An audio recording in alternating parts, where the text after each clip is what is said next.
This is very important information. Most people think that NASA can predict eclipses accurately, that they have very advanced knowledge. Therefore, it proves that heliocentric is true. Unfortunately, that's not the case. All eclipse predictions provided by NASA, including this 5 millennium, 5,000 years of eclipses, are using Saros cycle invented by ancient Babylonians thousands of years ago. Both solar and lunar eclipses are so predictable because they always repeat in a cycle of 18 years, 11 days and 8 hours. It's called Saros cycle and it has nothing to do with heliocentric. Ancient Babylonians believed the earth is flat, the sun and the moon are revolving around the earth, and so do the stars and other celestial bodies. They didn't calculate the distances, sizes and speeds based on false assumptions and speculations like heliocentric teachings. They simply observed the sky and took whatever it is. With that paradigm, they can predict eclipses accurately. Such predictions are impossible to be done using heliocentric model. In its 5 millennium catalog of solar and lunar eclipses, NASA wrote that all eclipse calculations are by Fred Espenak, a retired NASA's employee. NASA never calculated and predicted eclipses using heliocentric model. They simply hired the best Saros researcher, their retired employee, Fred Espenak, to calculate and predict eclipses using ancient Babylonians method that has nothing to do with heliocentric. NASA even wrote that Fred Espenak is responsible for the accuracy of those 5,000 years catalog of eclipses.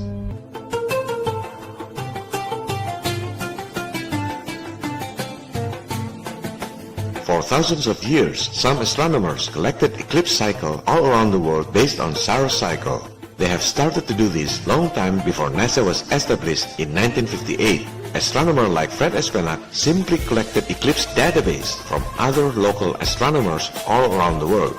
As you see in this table, it's made by other astronomer G. Vandenberg in 1955. That's what Fred Espenak did. He is a very good Saros researcher.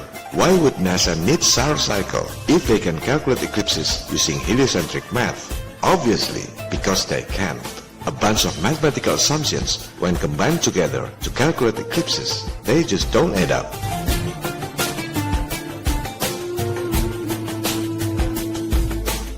There's an interesting review from Matt Parker from Stand Up Math's channel. He is the only person who got prestigious title as London Mathematical Society Popular Lecturer, a very smart and articulative mathematician. Here's what he said about predicting eclipses using heliocentric math. And so I'm going to show you the mathematics behind how we can predict when they're going to happen. We can do the calculations on the elliptical orbit of the moon as the Earth goes around the sun, and we can calculate how often the moon goes between the sun and the Earth. Unfortunately, it's not that simple.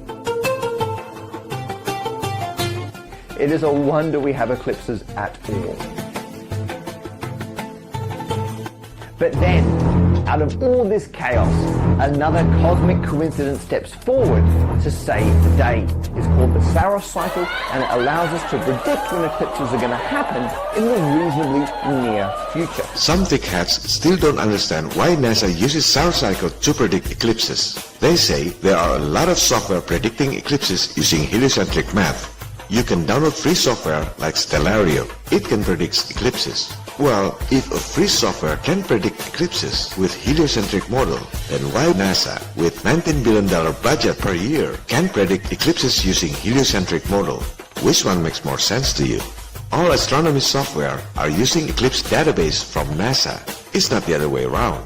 After NASA published this 5 millennium catalog of solar and lunar eclipses, people use the database to make animation using whatever model they want. Just put one eclipse time to another. The software will automatically adjust to make those two eclipses happen as programmed. It's not the other way around. After you get Eclipse database, you can make animation with square Earth if you like. You can put whatever distance, whatever size. The software will adjust in accordance to the eclipse dates. Some thickheads even try to run from reality by saying NASA provides a software in its website to predict eclipses. Look at this database used by NASA. 5,000 years catalog of solar eclipse database. You can choose what year, what eclipse type, duration, and oops, it's Saros cycle, not heliocentric math.